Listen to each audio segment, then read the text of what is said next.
Hace 46 años, el SS Edmund Fitzgerald se hundió en el lago Superior. Los 29 tripulantes a bordo murieron. Imagina que estás en el puente de mando del barco más grande de los Grandes Lagos. Afuera, el viento aúlla a 130 kilómetros por hora.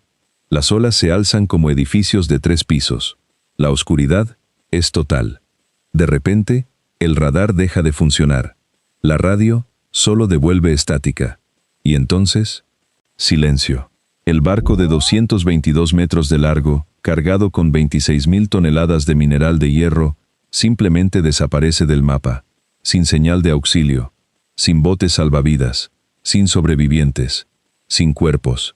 29 hombres, borrados de la faz de la tierra en menos de 10 minutos. Durante casi 50 años, nadie supo exactamente qué había pasado esa noche. Las familias lloraron sin respuestas. Los investigadores debatieron sin conclusiones.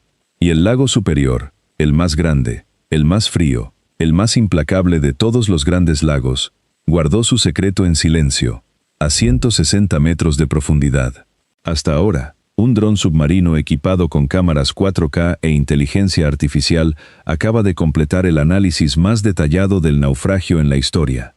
Y lo que encontró en el fondo del lago no solo responde preguntas, destruye por completo la versión oficial, absuelve a la tripulación, y revela que este barco era una trampa mortal desde el primer día que tocó el agua. Esto es la historia del SS Edmund Fitzgerald, y nunca te la habían contado completa. Una leyenda del agua dulce. En la década de 1950, América construía gigantes, y en los Grandes Lagos, ningún gigante era más imponente ni más orgulloso que el SS Edmund Fitzgerald.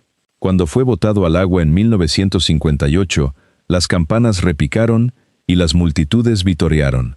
Con 222 metros de eslora, más largo que 2 campos de fútbol americano, y un peso en vacío de más de 13.000 toneladas, era el carguero de agua dulce más grande jamás construido. Una auténtica maravilla de la ingeniería. Lo llamaban la Fitz, la orgullo del lado americano, la reina de los lagos. Su misión era transportar pellets de mineral de hierro taconita desde las minas de Minnesota hasta las acerías cercanas a Detroit.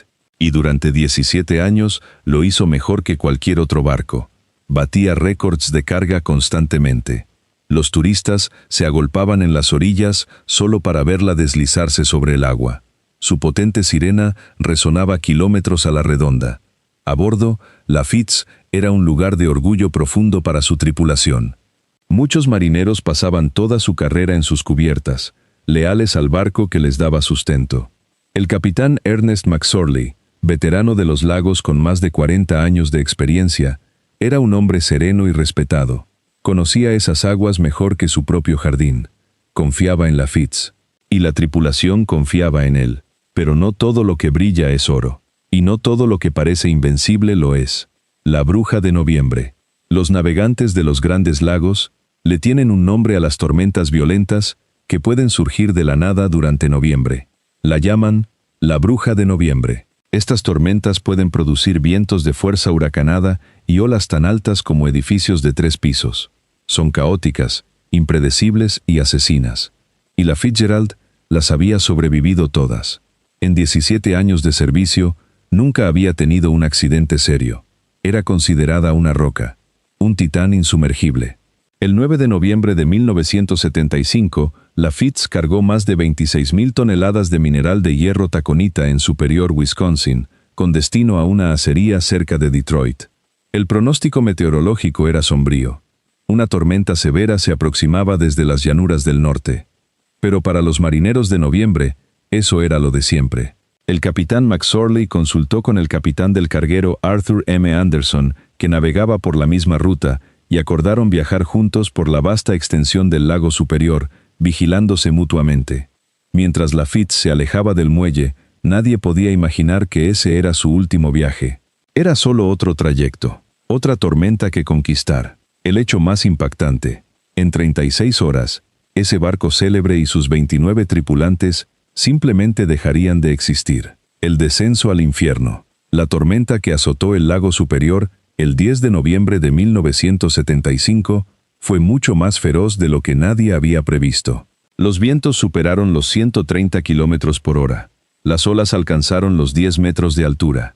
La nieve y el rocío helado azotaban el ambiente, reduciendo la visibilidad a casi cero. La Fitzgerald y el Anderson luchaban por sus vidas, zarandeadas por la furia del lago. A lo largo de la tarde, el capitán McSorley mantuvo contacto por radio con el Anderson. Su voz era, en apariencia, la de un hombre que había visto de todo. Tranquila, medida, profesional. Pero alrededor de las 3:30 de la tarde, McSorley transmitió algo que debería haberlos alarmado a todos. «Tenemos una escora», dijo. El barco se estaba inclinando. También informó que habían perdido varias cubiertas de ventilación y que una barandilla había resultado dañada. Solicitó específicamente que el Anderson siguiera rastreando su posición, porque el radar de la Fitzgerald había quedado fuera de servicio. A pesar del daño, aseguró que las bombas del barco estaban controlando el agua. La última comunicación del Edmund Fitzgerald llegó aproximadamente a las 7:10 de la tarde. El Anderson los llamó por radio para preguntar cómo estaban. Las últimas palabras de McSorley fueron: «Nos estamos manteniendo». 10 minutos después, el punto que representaba el carguero de 222 metros desapareció de la pantalla del radar del Anderson. Sin señal de auxilio, sin bengalas de socorro. El barco cargado con 26.000 toneladas de mineral y con 29 almas a bordo simplemente desapareció. Lo que siguió fue una de las investigaciones más intensas de la historia marítima, que daría paso a un debate que duraría medio siglo. El misterio, en el fondo del lago. El naufragio fue localizado pocos días después, reposando a 160 metros de profundidad. Y lo más impactante, estaba partido en dos grandes fragmentos. La sección de proa descansaba erguida sobre el barro, mientras que la popa estaba volcada boca abajo, a unos 50 metros de distancia. ¿Cómo puede un barco de ese tamaño partirse a la mitad sin que nadie emita un solo grito de auxilio? El informe oficial de la Guardia Costera concluyó que la causa más probable fue la inundación a través de escotillas de carga mal cerradas. Teorización. Las olas masivas lavaron la cubierta, colapsaron las tapas de las escotillas y permitieron que miles de litros de agua penetraran en las bodegas, hundiendo la proa hasta que la tensión partió el barco en dos. Lo que mucha gente pasó por alto fue que esta teoría implícitamente culpaba a la tripulación por no haber asegurado correctamente las escotillas. Una conclusión que las familias de los marineros y la comunidad marítima rechazaron con furia. Surgieron otras teorías. Quizás golpeó un bajo no cartografiado que desgarró el casco. O tal vez fue alcanzada por un golpe de mar extraordinario, una serie de 3 olas masivas que la abrumaron en segundos. Las llamadas Tres Hermanas. Durante décadas, sin evidencia concreta, el hundimiento de la Fitz siguió siendo una historia de fantasmas heladora. Una leyenda inmortalizada en canciones. Un misterio en su corazón. Ese misterio estaba a punto de ser confrontado con los ojos del siglo XXI. El dron que lo cambió todo. Casi 50 años después de que la Fitzgerald desapareciera, una nueva expedición se dirigió a su último lugar de reposo. Pero esta no era otra inmersión con cámaras granuladas. Era una investigación forense de alta tecnología. El equipo utilizó un vehículo operado de forma remota, un ROV, esencialmente un dron submarino de última generación. Esta máquina era prodigiosa. Equipada con una serie de sensores, potentes luces capaces de penetrar la oscuridad eterna del fondo del lago, y cámaras de ultra alta definición 4K, fue diseñada con un solo propósito: capturar el naufragio con más detalle que nunca, y dejar que el propio barco contara la historia de sus momentos finales. Mientras el ROV descendía, la sala de control a bordo del buque de superficie estaba en silencio. Todos los ojos clavados en los monitores. Bajó a través de 160 metros de agua negra y helada. La presión a esa profundidad es inmensa, más de 16 kilogramos por centímetro cuadrado. Entonces, emergiendo de la penumbra turbia, apareció una forma colosal. Era la proa del Edmund Fitzgerald. Las imágenes eran extraordinariamente nítidas y perturbadoras. El nombre del barco todavía era tenuemente visible en el acero. El dron se deslizó por la cubierta, revelando metal retorcido y limo que cubría cada superficie como un sudario. No tenía el aspecto de haber explotado, tenía el aspecto de haber sido doblado y roto por una fuerza inimaginable. El descubrimiento que cambió todo. La misión principal era examinar las escotillas de carga, el foco del debate de 50 años. El dron se movió lentamente sobre la escotilla número 1. Según el diseño original, cada una de las 21 enormes tapas de escotilla debería haber sido asegurada por docenas de abrazaderas de acero de alta resistencia. Esas abrazaderas eran el único escudo contra el lago. La cámara hizo zoom en un mango de abrazadera, luego en otro. Y entonces el operador detectó algo que hizo que todos en la sala de control se inclinaran hacia adelante. Faltaba una abrazadera. No estaba suelta. Estaba gone, desaparecida. El acero donde debería haber estado estaba desnudo. En una investigación forense, buscas patrones. Una abrazadera faltante podría ser una anomalía, pero mientras el dron continuaba su inspección, el cuadro escalofriante quedó claro. En escotilla tras escotilla, faltaban más abrazaderas. Algunas estaban dobladas hacia atrás, en ángulos grotescos, como si hubieran sido arrancadas por un abrelatas gigante. Las imágenes proporcionaron pruebas irrefutables. Las tapas de las escotillas, la defensa principal del barco contra la tormenta, habían sido sistemáticamente comprometidas. La teoría original de la Guardia Costera ya no era solo especulación, pero el dron estaba a punto de encontrar algo aún más revelador. Una pistola humeante que señalaba a un asesino silencioso y aterrador. Un asesino que demostraría que la tripulación nunca tuvo ninguna oportunidad. La herida de muerte. 500 pies bajo el agua. El patrón de abrazaderas faltantes y dañadas fue una revelación aterradora. Pero lo que el dron encontró después fue lo que verdaderamente paralizó a los investigadores. Mientras examinaba la sección delantera del naufragio cerca de las escotillas destrozadas, las cámaras de alta definición del ROV se enfocaron en una abertura circular en la cubierta. Era la base de un tubo de ventilación, una tubería diseñada para permitir que el aire escapara de las bodegas de carga mientras se llenaban. Pero el tubo en sí había desaparecido, cortado de raíz como por una guillotina colosal. Lo que quedaba era un agujero abierto de unos 10 centímetros de diámetro que conducía directamente al corazón cavernoso del barco. No era solo una pequeña fuga, era una herida de muerte. Los ingenieros a bordo del buque de investigación comenzaron inmediatamente a ejecutar simulaciones. En una tormenta con olas de 10 metros, algo habitual en un temporal de noviembre en el lago superior, un agujero de ese tamaño, combinado con las tapas de escotilla comprometidas, permitiría que el agua inundara la bodega de carga a una velocidad asombrosa, potencialmente miles de litros por minuto. Esto confirmaba un detalle clave de las últimas llamadas de radio del capitán McSorley. Había mencionado que habían perdido cubiertas de ventilación, pero lo que probablemente no sabía, y no podría haber sabido desde la relativa comodidad del puente de mando, era el volumen brutal de agua que surgía en lo profundo del barco, muy por debajo de las cubiertas donde nadie podía verlo. El hecho más aterrador de toda esta historia, el SS Edmund Fitzgerald, probablemente se estaba inundando mucho antes de que la tripulación comprendiera la gravedad de la situación. Las 26.000 toneladas de pellets de taconita en las bodegas habrían actuado como una esponja, absorbiendo el agua que entraba inicialmente y enmascarando el peso mortal que crecía en la proa.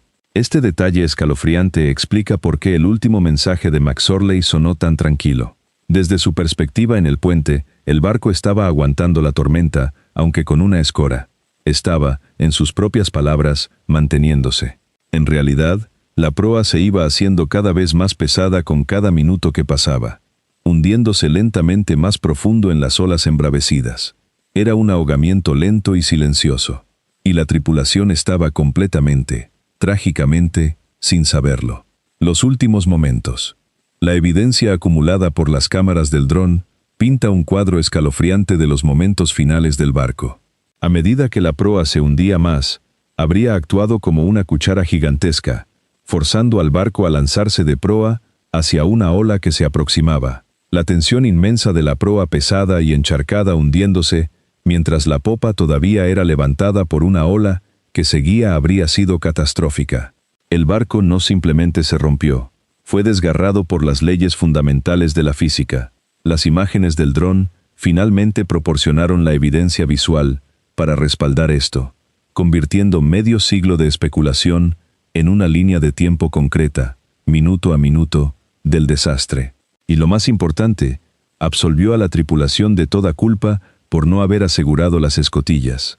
Y en cambio, señaló a un culpable mucho más aterrador.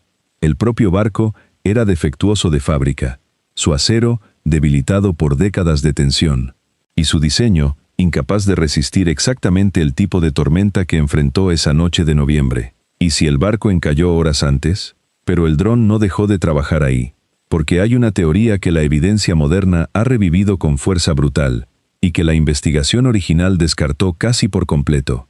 La Fitzgerald puede haber golpeado el bajo de Six Fathom Shoal, cerca de la isla Caribou, horas antes de hundirse, sufriendo daños en el casco por debajo de la línea de flotación que sellaron la suerte del barco mucho antes de que nadie lo supiera. Los cambios de rumbo que McSorley realizó esa tarde pusieron a la Fitzgerald más cerca de la costa canadiense de lo habitual. Buscaba protección frente a la tormenta, algo completamente estándar. Pero las cartas náuticas que estaba utilizando mostraban profundidades del agua que levantamientos posteriores demostraron ser incorrectas. El bajo se extendía más lejos de lo cartografiado. Las mediciones de profundidad en esa zona databan de décadas atrás, y nadie las había verificado. Un barco con calado de 8 metros, cargado con 26.000 toneladas de taconita, navegando sobre un bajo que no estaba donde el mapa decía que estaba. Las matemáticas son implacables. El daño que McSorley reportó a las 3:30 de la tarde adquiere un significado completamente nuevo bajo esta teoría. El radar perdido, los daños en cubierta, la escora. Todo podría ser consistente con un incidente de encallamiento más que con daño de olas solamente. Si la Fitzgerald estaba tomando agua a través de daños en el fondo durante 4 horas antes de hundirse, la línea de tiempo finalmente tiene sentido. Las bombas habrían estado funcionando constantemente, luchando una batalla que no podían ganar. La escora habría empeorado gradualmente, mientras el agua se acumulaba más rápido de lo que podía ser expulsada. El reporte de McSorley de que se mantenían podría haber sido una evaluación optimista, no un estado preciso de situación. Él creía que estaban aguantando. No sabía que el barco ya estaba muriendo. La teoría del bajo explica algo que la teoría de las escotillas nunca pudo. ¿Por qué el hundimiento fue tan repentino? Un barco que se inunda gradualmente a través de escotillas pierde flotabilidad lentamente. Se asienta más profundo, se escora más. La tripulación tiene tiempo para reconocer el peligro, para enviar llamadas de auxilio, para lanzar botes salvavidas, para ponerse los chalecos. La tripulación de la Fitzgerald no hizo nada de esto. No tuvieron absolutamente ningún aviso. Pero un barco con el casco comprometido, que ha estado inundándose lentamente durante horas, puede alcanzar un punto de inflexión. El peso del agua cambia repentinamente cuando los compartimentos se desbordan hacia los espacios adyacentes. La proa, más pesada ahora de lo que debería ser, cae en picado. La popa se eleva. Las tensiones estructurales que el barco estaba diseñado para manejar en condiciones normales superan los límites cuando se combinan con la inundación y las olas gigantescas. En ese momento, el barco no se hunde, se lanza hacia el fondo. La Fitzgerald pudo haber pasado de dañada pero manejable a fallo catastrófico en cuestión de segundos. Un momento. La tripulación estaba luchando contra la tormenta, creyendo que llegarían a puerto. Al siguiente, la proa se sumergió bajo una ola y nunca volvió a salir. Sin tiempo para un Mayday. Sin tiempo para los botes. Sin tiempo para nada. Solo el agua negra y helada irrumpiendo por todos lados. Los hombres detrás de la leyenda. En el fondo de todo esto hay 29 hombres. No estadísticas. No teorías. Hombres. El lago superior, con sus aguas que permanecen apenas por encima del punto de congelación durante todo el año, conserva los cuerpos indefinidamente. El frío impide que el gas bacteriano haga que las víctimas de ahogamiento suban a la superficie. Los hombres de la Fitzgerald se hundieron con su barco y se quedaron allí abajo. Sus familias nunca tuvieron restos que enterrar. La ley de Michigan reconoce esto. El naufragio está legalmente protegido como un sitio de sepultura submarina. El salvamento está prohibido. La extracción de objetos está prohibida. Los hombres de la Fitzgerald reciben en la muerte una protección que no pudieron tener en vida. Cada año, el 10 de noviembre, el Museo del Naufragio de los Grandes Lagos celebra una ceremonia conmemorativa.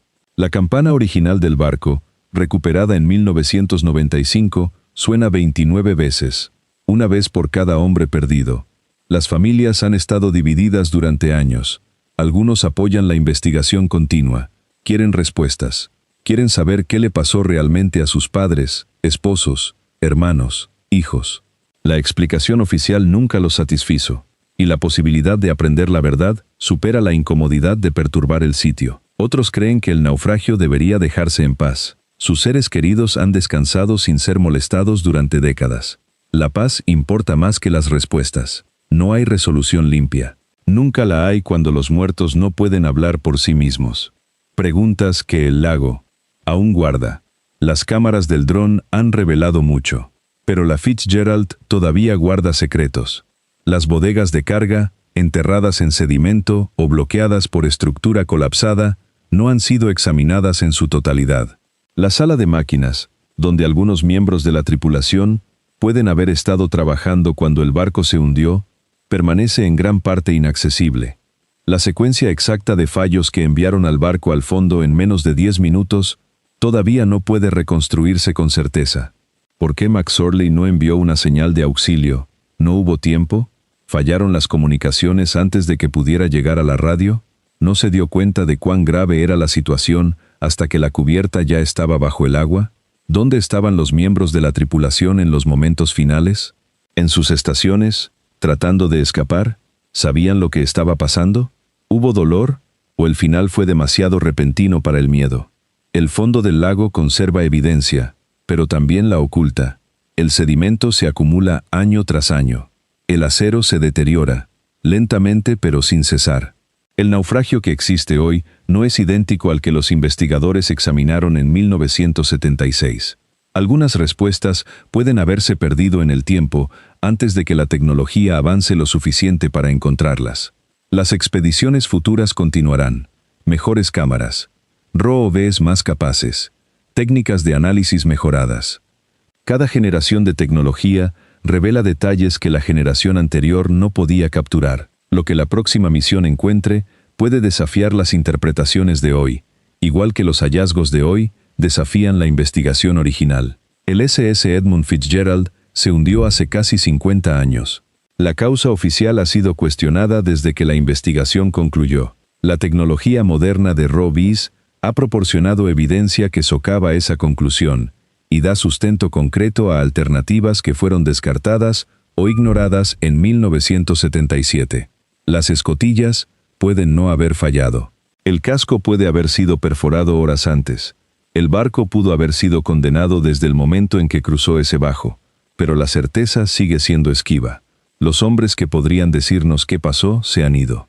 El barco que guarda las respuestas yace en la oscuridad, rindiéndose lentamente al tiempo. El misterio no está resuelto. Los misterios nunca lo están completamente. El lago todavía tiene sus secretos, y la Fitzgerald los sigue guardando. El lago superior nunca entrega a sus muertos, pero a veces, con paciencia, con tecnología y con la voluntad de mirar más de cerca, entrega fragmentos de la verdad. ¿Crees que el barco golpeó el bajo antes de hundirse?